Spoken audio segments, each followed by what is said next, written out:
Good evening, everybody. We are about to start our first session. So joining us today is my colleague, Sophia Solomon. She will talk about Newfoundland Labrador's immigration pathways. So I'll hand the microphone over to Sophia, and welcome. Thank you so much, Usmar. Hi, everyone. Thank you so much for joining me today. I'm just going to share my screen and start off the presentation.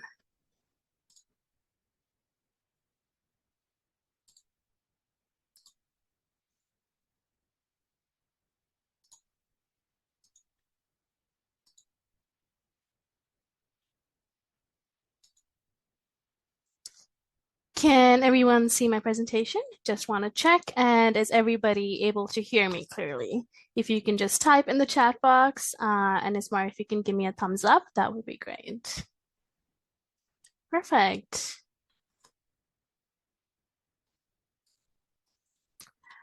All right. Hi, everybody. My name is Sophia Solomon, and I'm welcoming you on behalf of the Newfoundland and Labrador Office of Immigration and Multiculturalism to our webinar, Welcome Home to Newfoundland and Labrador.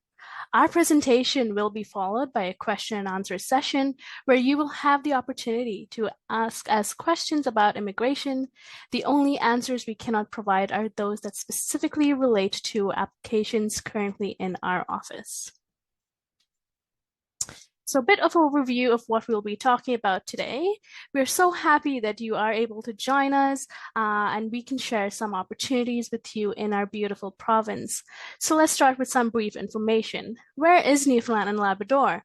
Who lives here? What to expect when you decide to make our province your new home. We will showcase some of the best parts about living in Newfoundland and Labrador, including our rich history, ever-increasing diversity, what it's actually like to live here, and then follow up with information about immigrating here and focusing on a few in-demand jobs. First up, let's watch this great video.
Hey, Sophia, if could you share your video again with the audio? I think the audio is not coming through. Okay, let me try that again. When you click on share screen, it gives you the option of sharing with the audio. Okay, we'll do that again. Sorry, folks.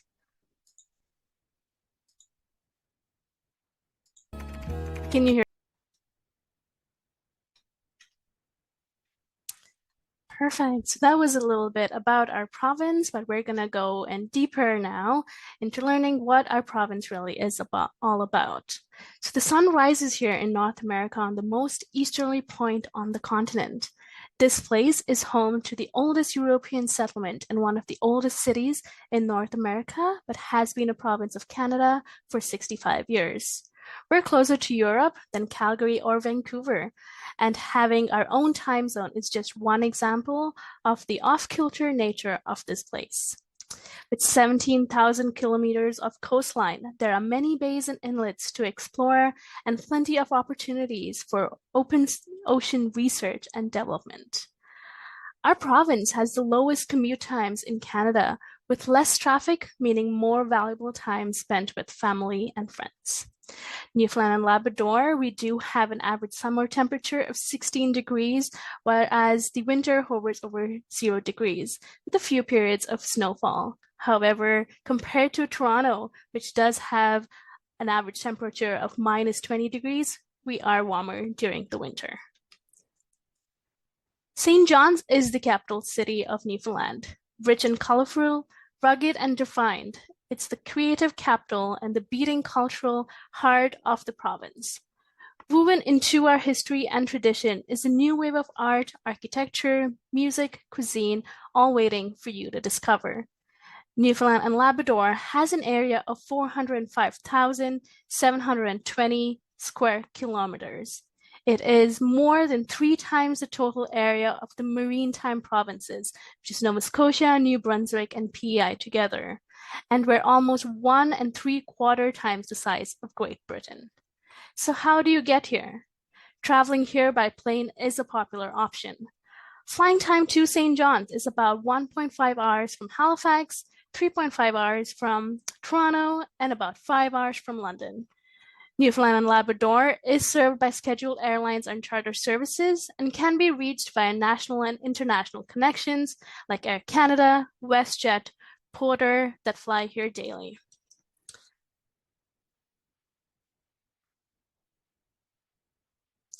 Drawn from the Canadian Social Survey, which collects data every 3 months from people 15 and older on health, well-being, the impacts of COVID-19 activities, use of time, and emergency preparedness.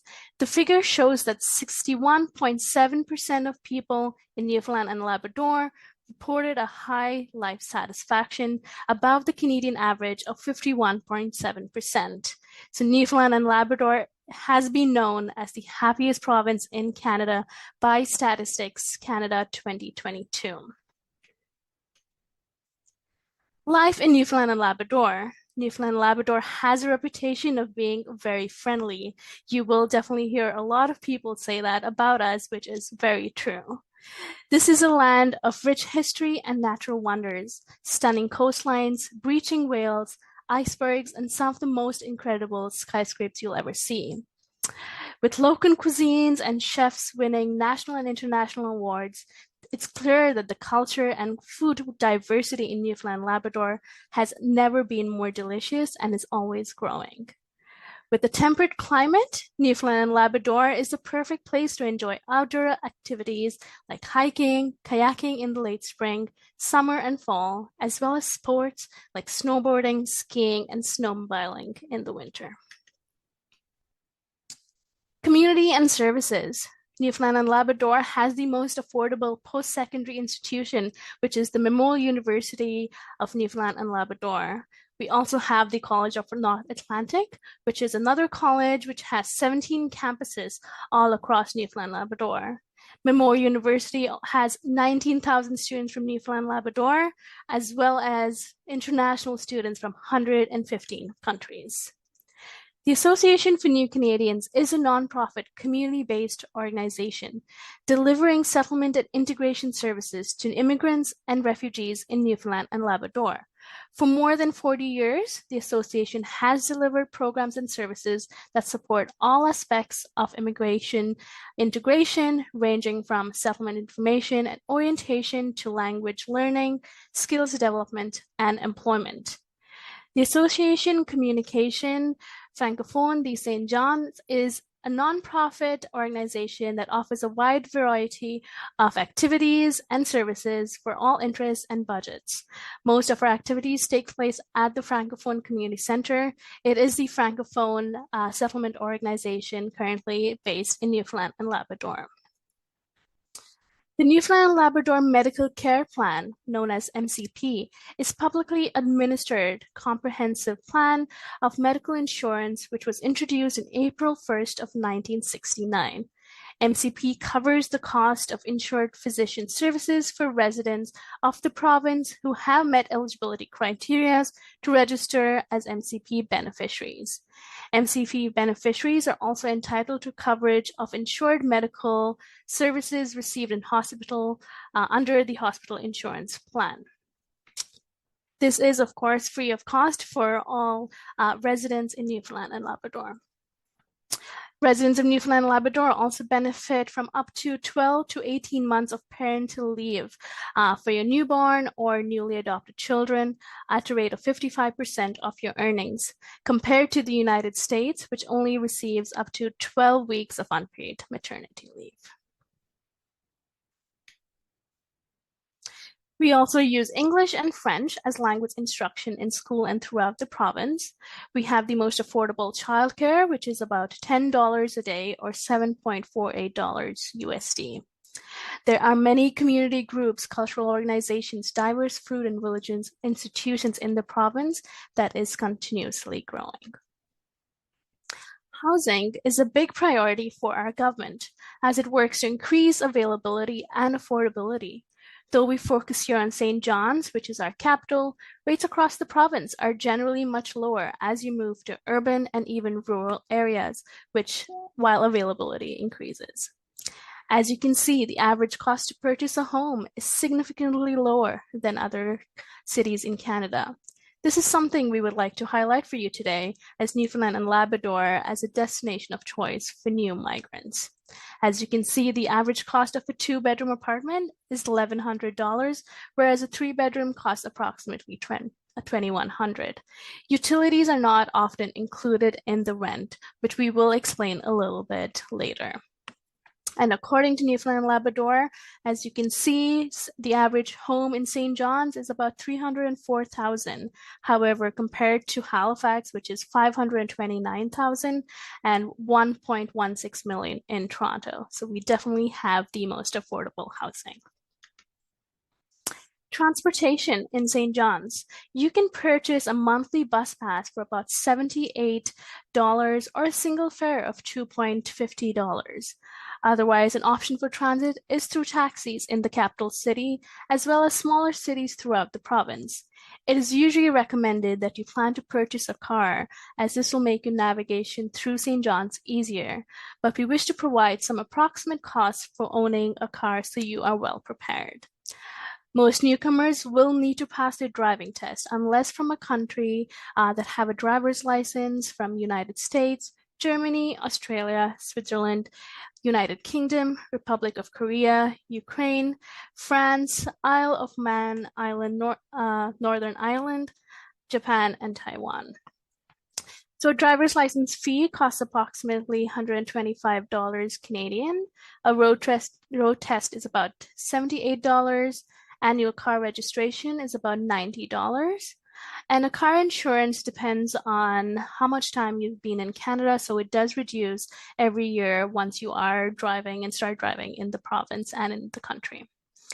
An approximate amount for used cars is about $10,000 Canadian, and new cars cost approximately $20,000, which of course you can take as a loan and with monthly EMIs. Car insurance from newcomers from countries without a reciprocal agreement is often priced as they are a new driver, but also depends on your insurance broker. So comparing the numbers, we want to give you a good idea of what it would look like if you were living and working here in Newfoundland and Labrador. It is good news that by next month, the minimum wage will be increasing to $15 Canadian. Full-time work is about 35 to 40 hours per week. If you work 40 hours a week for a minimum wage, you will receive $600 every week. Included in your taxes is employment insurance in case you lose your job, Canada Pension Plan, which is a retirement support, income tax, which is support for government services like we talked about, free healthcare, free education during your school. So these deductions will be taken from your paycheck every week or bi-weekly, depending on your employer.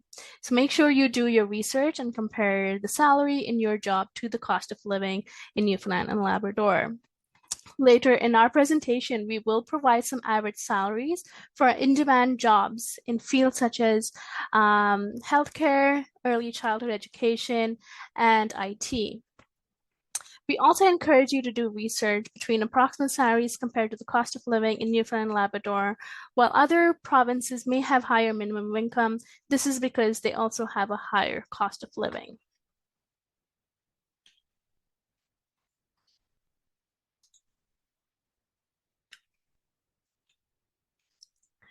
So we would just want to give you an example to compare the average cost of living in Newfoundland and Labrador with a real life example of what it would look like if you moved to Newfoundland and you got a job, how much you would make, how much you would save, and how much would go in different expenses.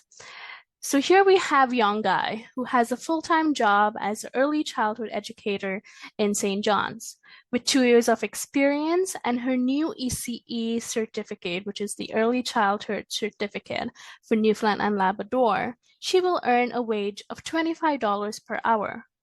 Along with her spouse, she will expect to pay approximately $1,100 a month on her apartment rental fee, and an additional $400 per month on utilities, which is electricity, internet, cable, etc. Upon arrival to Newfoundland Labrador, young guy's spouse will work as a restaurant manager. As a full-time employee, ECE, young guy will work 37.5 hours per week and earn approximately $937.50 before taxes. Her annual salary of $48,750 means at a tax rate of 14.5%, she will pay $135.95 per week in taxes. As a restaurant manager, young guy's spouse will work 40 hours per week at a minimum rate of $15 per hour and earn approximately $600 before taxes. So if we break that down with a monthly income, you're looking at $3,206 for young guy and $1,564 for young guy's spouse after taxes. So when we say after taxes, that means after all the deductions are taken out, like we mentioned on the previous slide, for employment insurance, for your pension plan, things like that. So this is how much you would get in your pocket. So when we deduct apartment rental of $1,100, utilities, which is electricity bills, internet bills, cable for heat and light, things like that would fall under utilities. Some apartments you will see are advertised as without utilities or pay your own utilities, which means it's not included in the rental fee itself, which is why we've separated it here, because sometimes you will see that. But if you're renting a room, for example, sometimes utilities are included in your rental fee. So it's a good idea to keep an eye out for that when you're looking for apartments to rent. So if you're looking to buy for groceries for 2 people, you're looking at $450 per month, and car insurance of approximately $97 per month for 1 driver.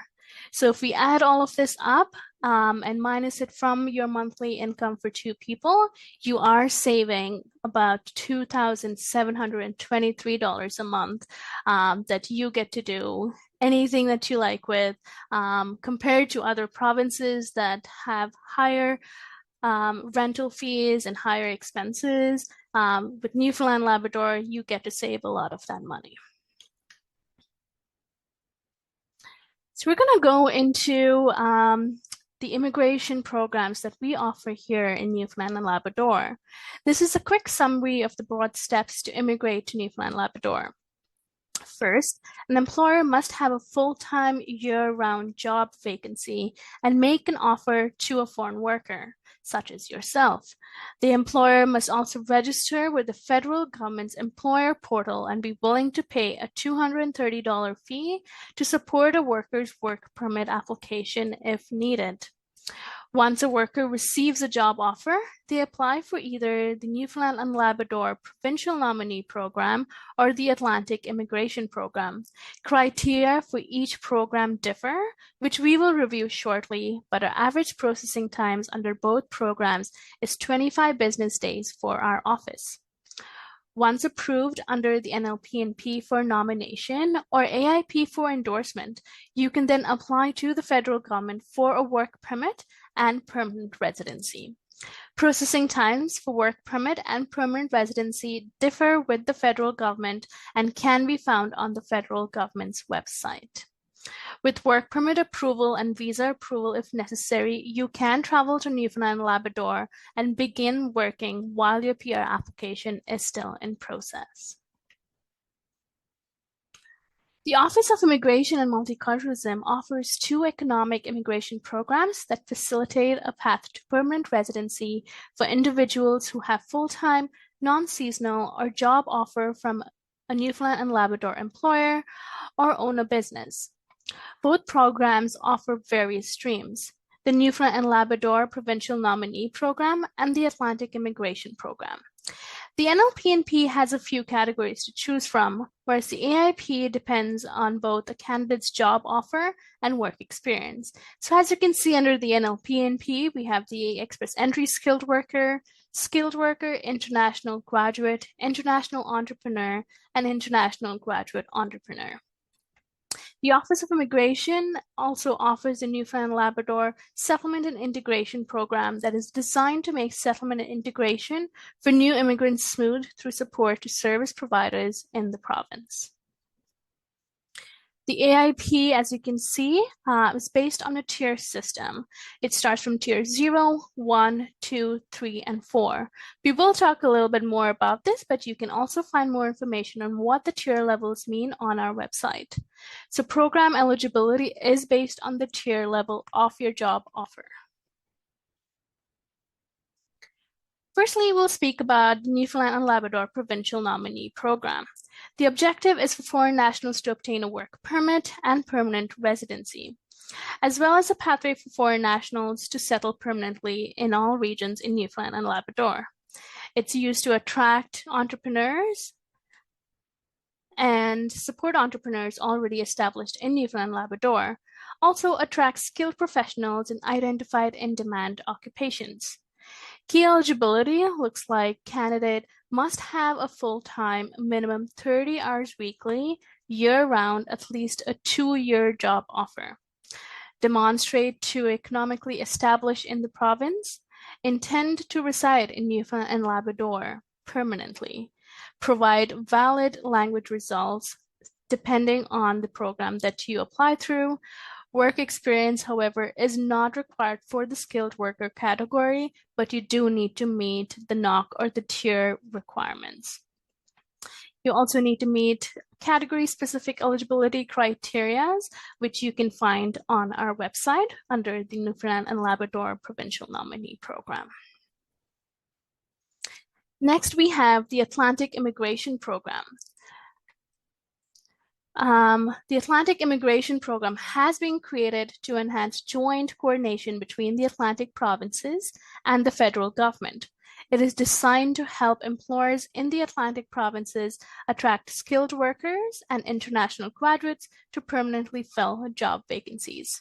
Employers must apply first and wait to have their employer to be approved as a designated employer. Employer engagement in settlement integration is higher than the provincial nominee program. The processing time is likely faster as well than the provincial nominee program. If you're already working in the province, you could qualify to become a permanent resident through this program. There is no labor market impact assessment, sometimes known as an LMIA, that is not required for this program. AIP is an expedited permanent residency pathway and has additional mandatory requirements that both the employer and candidate must meet. So key eligibility criteria: job offer must be full-time again, so minimum 30 hours weekly and for at least 1 year. It must be in a tier 0, 1, 2, 3, or 4 occupation. As you can see, tier 5 does not qualify under the Atlantic Immigration Program. Candidate must intend to reside in Newfoundland and Labrador. Language testing is mandatory for all candidates, so you could either take an IELTS or a self-up test. If candidate does not have education completed in Canada, An education credential assessment is required for any education completed outside Canada. There is no age limit under the AIP. However, under the PNP, you do need to be between the age of 21 and 59. Next, we will highlight average salaries for in-demand occupations in the province. There are based on 40-hour work weeks.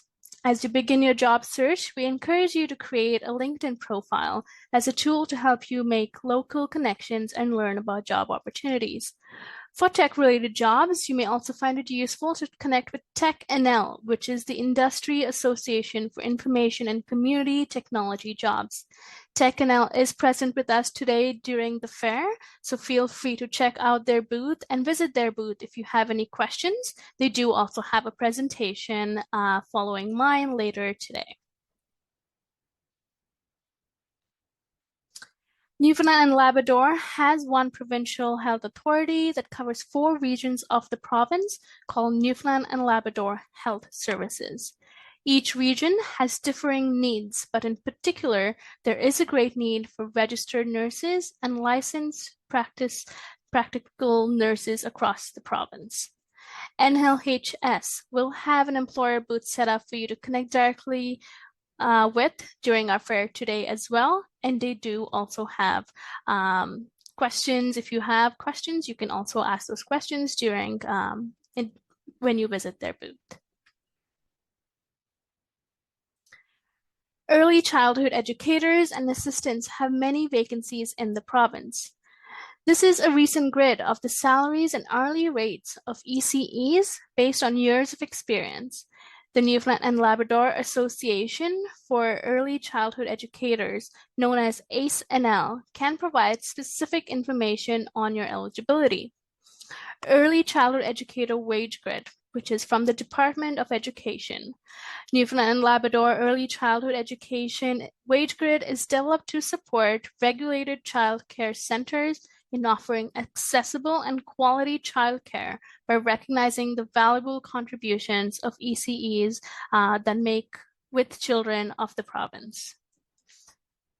The Early Childhood Education Wage Grid aims to increase retention and recruitment of ECEs and increase interest for current and future ECEs to further their education and ultimately improve quality of care. The base rate for an ECE2 with a 2-year diploma is $25 an hour. This is the starting rate for a new graduate. Educators who continue to further their education and are awarded a higher certification level will be placed at a step 1 of their new level. For example, an ECE1 at step 2 who achieves an ECE2 designation would be placed at step 1 of level 2, which is $25.50. The steps on the grid last 12 months starting January 1st of 2023. ACE-NL also does have a booth today and are present with us today. So if you do have questions, please do visit their booth. They are also providing a presentation later after me, so feel free to attend their presentation for more information. Latest news on immigration. So immigration to the province has increased by 60% since 2017.